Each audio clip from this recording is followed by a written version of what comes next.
Hello friends. This is architect Peter Zumthor, who designed Kunsthaus Bregenz. Opened in 1997, the museum is located on the Lake Constance waterfront, Austria. The facade made of glass shingles serves as a skin to diffuse daylight, which first passes through rows of windows and then through the light ceilings in the halls.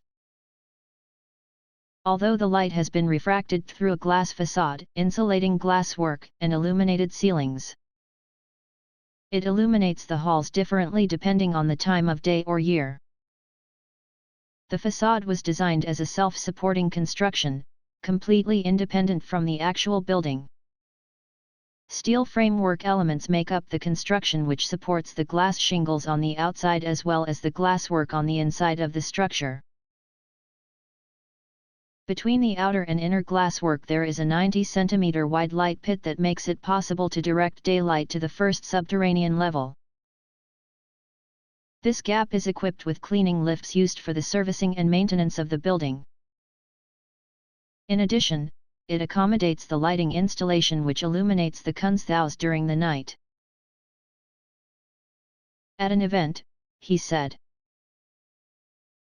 "It is made of glass and steel and a cast concrete stone mass which endows the interior of the building with texture and spatial composition.